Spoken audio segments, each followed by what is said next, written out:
Translated by A. F. Price and Wong Mou-Lam. Section 1. The Convocation of the Assembly. Thus have I heard. Upon a time Buddha sojourned in Anathapindika's park by Shravasti with a great company of Bhikshus, even 1250. One day, at the time for breaking fast, the world-honored one enrobed, and carrying his bowl made his way into the great city of Shravasti to beg for his food.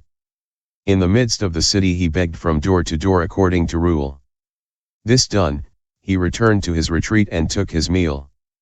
When he had finished he put away his robe and begging bowl, washed his feet, arranged his seat, and sat down. Section 2. Subhuti makes a request.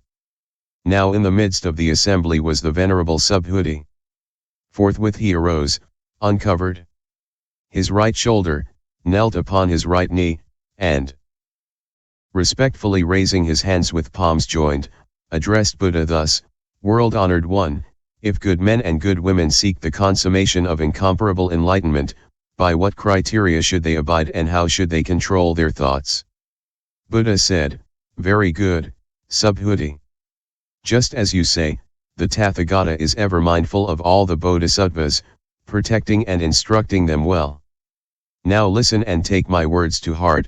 I will declare to you by what criteria good men and good women seeking the consummation of incomparable enlightenment should abide, and how they should control their thoughts. Said Subhuti, Pray, do, world-honored one. With joyful anticipation we long to hear. Section 3. The real teaching of the Great Way. Buddha said, Subhuti, all the bodhisattva heroes should discipline their thoughts as follows: all living creatures of whatever class, born from eggs, from wombs, from moisture, or by transformation, whether with form or without form, whether in a state of thinking or exempt from thought necessity, or wholly beyond all thought realms, all these are caused by me to attain unbounded liberation nirvana. Yet when vast, uncountable, immeasurable numbers of beings have thus been liberated, verily no being has been liberated. Why is this, Subhuti? It is because no bodhisattva who is a real bodhisattva cherishes the idea of an ego entity, a personality, a being, or a separated individuality. Section 4. Even the most beneficent practices are relative. Furthermore, Subhuti, in the practice of charity a bodhisattva should be detached. That is to say, he should practice charity without regard to appearances, without regard to sound, odor, touch, flavor or any quality. Subhuti, thus should the bodhisattva practice charity without attachment. Wherefore, in such a case his merit is incalculable. Subhuti, what do you think? Can you measure all the space extending eastward? No, world-honored one, I cannot. Then can you, Subhuti, measure all the space extending southward, westward, northward, or in any other direction, including nadir and zenith? No, world-honored one, I cannot.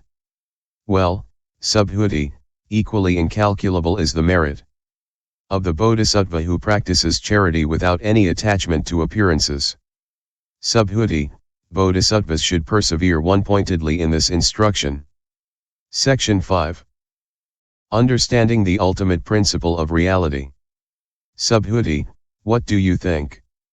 Is the Tathagata to be recognized by some material characteristic? No, world-honored one, the Tathagata cannot be recognized by any material characteristic. Wherefore? Because the Tathagata has said that material characteristics are not, in fact, material characteristics. Buddha said, Subhuti, wheresoever are material characteristics there is delusion, but whoso perceives that all characteristics are in fact no characteristics, perceives the Tathagata. Section 6. Rare is true faith. Subhuti said to Buddha, World-honored one, will there always be men who will truly believe after coming to hear these teachings?